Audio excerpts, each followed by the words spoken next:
This is session 3 of Ecology as Theology, Inspiring Science for Challenging Times. The Prodigal Species Comes Home. Session 1, we covered the untrivializing of God, and I-thou relationship to reality is not optional. Session 2, the evolutionary purpose of religion and religious necessity of science.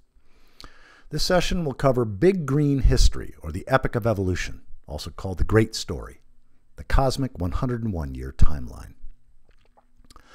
So this big picture is essential for helping us shift from anthropocentrism to ecocentrism, that is, from human-centeredness to life-centeredness, or what I'm saying, God-centeredness, G-O-D-D-E. And unless we have an evidence-based understanding of reality, we religious people are going to have a trivial understanding, a pathetic understanding of the bad news and the good news. Thomas Berry was one of the famous proponents of this epic of evolution, this universe story. He wrote a book called The Universe Story with Brian Swimme, a physicist, cosmologist. And he says, for people generally, their story of the universe and the human role within the universe is their primary source of intelligibility and value. Only through this story of how the universe came to be in the beginning and how it came to be as it is, does a person come to appreciate the meaning of life and derive the psychic energy needed to deal effectively with those crisis moments that occur in the life of the individual and in the life of the society. Such a story communicates the most sacred of mysteries, and not only interprets the past, it also guides and inspires our shaping of the future. So Big Green History, as I mentioned, it's also called the Great Story, the Epic of Evolution, the Universe Story. One of the major people in this movement is David Christian. He's a dear friend and colleague who noticed this TED Talk that he did a few years ago. Over 11 million people have watched it. It's a fabulous TED Talk. I highly recommend it. But big history needs to incorporate green history, that is environmental history. Otherwise, it gets off into this techno fetishism that's actually self-destructive. And so green history, or environmental history, this is one of the Bibles of this movement, The New Green History, or A New Green History of the World by Clive Ponting. The Environment and the Collapse of Great Civilizations. See, environmental history, or green history, it's all about that the environment is not our surroundings. It's our source, sustenance, and end. It's not just the background or the backdrop for human history. It's an active agent in human history. And as I mentioned before, Connie and I both consider Overshoot by William Catton to be the most important book we've ever read in our lives. And some people actually consider it the most important book of the 20th century. In fact, one scholar said it's the most important book ever written, period. So what is it about this epic of evolution that's so great? Like, why call it the great story? Well, it's the story that includes all stories. It's physical evolution, biological evolution, and cultural evolution as our first and only globally produced evidence-based creation story. It's a story that includes every other story, secular and religious. Ed Wilson said, the evolutionary epic is probably the best myth that we will ever have. And again, he's using the word myth the way Joseph Campbell did, a narrative that puts us in accord with the nature of reality. Brian Swimme, who co-authored The Universe Story with Thomas Berry, said the new cosmic story emerging into human awareness overwhelms all previous conceptions of the universe for the simple reason that it draws them all into a comprehensive fullness. Who can learn what this means and remain calm? Pierre Teilhard de Chardin said the movement into time is the most significant event in 2 million years of hominid intelligence. That's a huge claim. And Stephen Toulmin, in the whole history of human thought, no transformation in human attitudes toward nature has been more profound than the change in perspective brought about by the discovery of the past. So if we compress the history of the universe, the history of everyone and everything, the 13.82 billion year, we'll round that off to 14 billion year history of the universe, into 100 years. At that time scale, every decade is 1.4 billion years. Each year is 140 million years. Each week is 2.8 million years. Each day is roughly 400,000 years. Obviously, I'm rounding these off. Each hour, 17,000 years. Each minute, 250 years, and every second on the cosmic century timeline is just under 5 years. So at that time scale, the first atoms, hydrogen, all the hydrogen was formed at day 2 on this scale. Early galaxies in the first 2 or 3 decades, and of course larger galaxies like the Milky Way have been incorporating, eating up other galaxies and become bigger over time. Supernovas and red giants. This is how the periodic table of elements, all the chemical elements that make everything up, are created. Our solar system forms at 67. Earth cools below the boiling point of water at 69, and it rains for eons, and that's how the oceans were formed. The only new water that's been added are some icy comets that have come in. Earth comes alive, bacteria, archaea, in 71, and some of these bacteria learn to feed on, learn to be nourished by the photons of the sun. We call that photosynthesis at 72. And then you've got this whole complexification, biological evolution, and I'm not going to go through the details of that, but what I want to talk about are the last 4 years, the last 560 million years on this time scale, just in terms of temperature. So degrees Celsius is on the left, degrees Fahrenheit is on the right.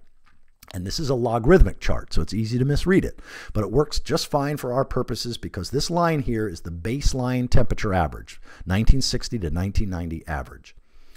And the 17 times that the glaciers have come south and the glaciers have gone back in human history, that is over the last 2.5 million years, Homo habilis, walking upright using stone tools about 2.5 million years ago, are driven largely by the Milankovitch cycles. That is, the Earth wobbles like a top. Now, the Milankovitch cycles were going on long before 2.5 million years ago, but there weren't glaciers back during that period, except way back 300 million years ago. And part of that is, or the main reason is because carbon parts per million has to be below 200 parts per million for there to be glaciers. If carbon parts per million are above 200 parts per million in the carbon in the atmosphere, you never have glaciers. So people who say that the glaciers are coming back anytime soon, well, not until carbon parts per million are down below 200. Now, this is evidential revelation. The fact that religious people value old men and old books above this is collective insanity. We have to value evidence as modern-day scripture. Evidence is the main way reality is revealing truth to us today. Our survival depends on it, actually. So how can we have confidence that in 35 to 50 years and in 80 to 100 years that these are the figures? What allows us to trust that? Well, let's look at what God, reality, has revealed through evidence over the last 800,000 years in terms of CO2 levels in the atmosphere. The red line is Hawaii. The blue line are the South Pole ice cores. The going up and down is winter and summer. Here we are at 350. That's what 350.org is trying to get us back to, because that's the only number that's considered safe for human existence. Where were you in 1990? Now notice there's no pause, there's no going back. This is continuing. This is like layering blanket upon blanket upon blanket. And we're now at 410 parts per million. And notice that global warming, it's a measurement. It's like your weight. You don't believe in your weight. You believe in the virgin birth, or you believe in the resurrection. You don't believe in your weight. It's a measurement. Now we start going back in time. We start seeing the Ice Age average was 185 parts per million. The pre-industrial average was 278 parts per million. Now we start going back tens of thousands, hundreds of thousands of years. And we see that in the last 800,000 years, we have 8 ice ages. Here's another image of the same thing. Now notice, we're up at 410 now. And one of the things, again, that reality, God has revealed through evidence, is that CO2 concentration, global temperature, and sea level rise all rise and fall together. They all march in lockstep. Now, sometimes one of them leads, sometimes another one leads, but they all rise and fall together. So we know that it's only a matter of time. We don't believe this. We know this. That unless we get it down to 350 through like millions of people planting trees and building topsoil, which is the most important ways of sequestering carbon, we're going to be seeing global temperature rise considerably and sea level rise considerably. So the reason that we can have confidence in these numbers is because the last time CO2 levels were between 400 and 500, and again, we're at 410 now, sea level was 50 to 150 feet higher than now. That's an average of 3 to 10 miles further inland. And of course, places like Bangladesh are completely underwater. And temperature was 2 to 5 degrees centigrade. That's 4 to 9 degrees Fahrenheit higher than now.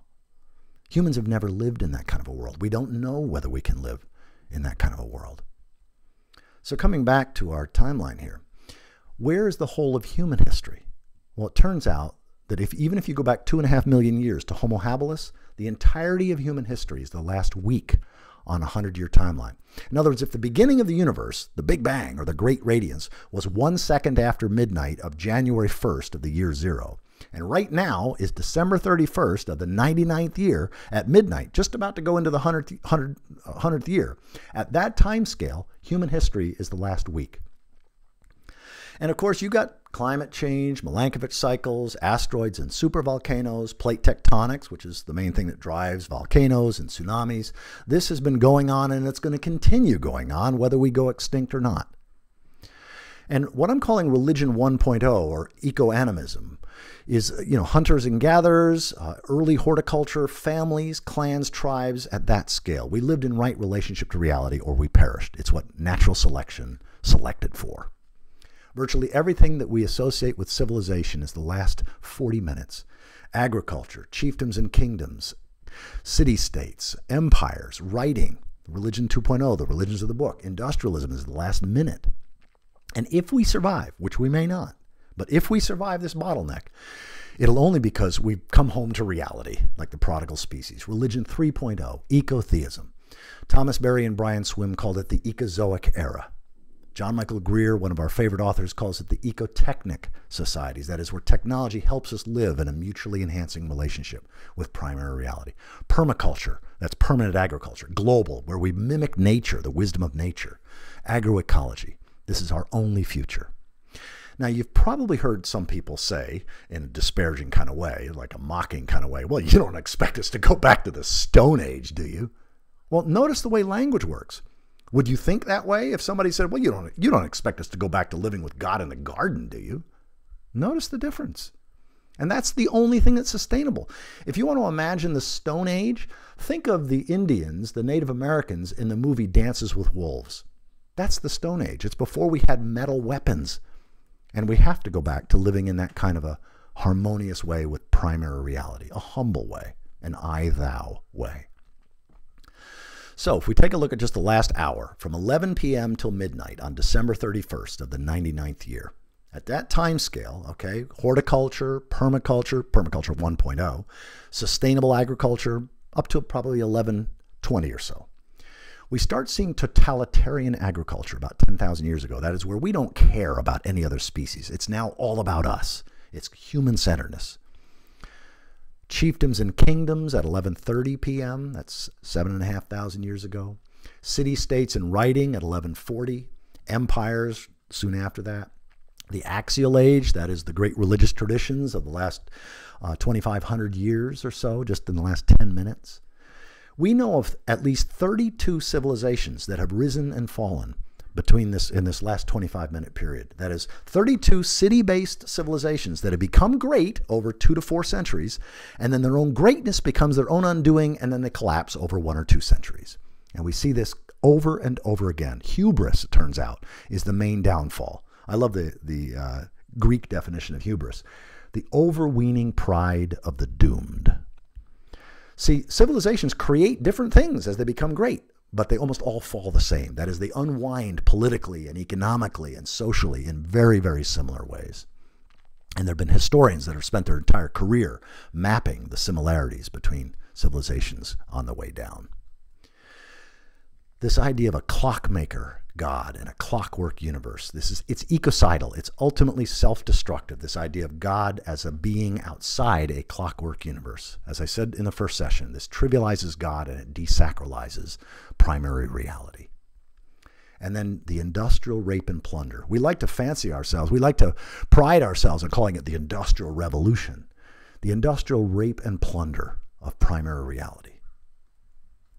It's idolatry on steroids is modernism.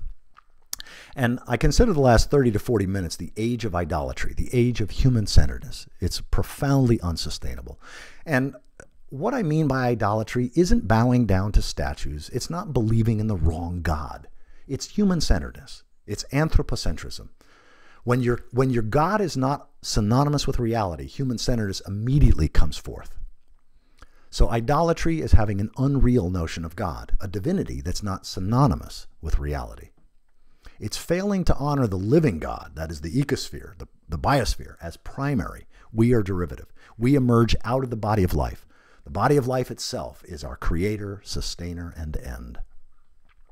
It's taking primary reality for granted. It's taking everything we depend upon for our existence and thrival for granted. The soil, the forest, the water, the climate, and so forth. It's having an ultimate authority that leads us to degrade or defile primary reality. That is God's nature, God's living presence, the living presence of reality, and thus betray future generations. And there are both religious forms of idolatry and secular forms of idolatry. I think the three most pernicious forms of religious idolatry are idolatry of the written word, idolatry of the otherworldly, and idolatry of beliefs. Idolatry of the written word is where we think God's best guidance, that is our best map of reality, is frozen in time in some ancient text. Idolatry of the otherworldly is where we think where ultimate reality resides or exists is only outside time and nature, rather than incarnate, embedded, embodied, revealed, expressed within time and nature. And idolatry of beliefs is where we privilege beliefs over knowledge. When I speak in conservative evangelical and conservative Catholic settings, I say it's when we fail to give God glory for the knowledge, for the evidence that's been revealed for hundreds of years. Now, there are also secular forms of idolatry. Idolatry of growth, idolatry of progress, idolatry of the market. As Paul Tillich talked about, that God is our ultimate commitment, our ultimate concern. And so having growth or progress, human-centered progress, or the market as your ultimate concern is a secular form of idolatry. Idolatry of reason. It's putting factual truth above practical truth is a form of idolatry. And this idea of man, conqueror of nature, is probably the single most idolatrous and single most self-destructive and ecocidal thought form in human history. So in the next session, we'll get into thus saith reality. What is reality telling us? Is inevitable? Is futile? And what's pro-future? And again, this is the beta version, so these are my websites, and this is my contact information. Any and all suggestions for improvement are welcome.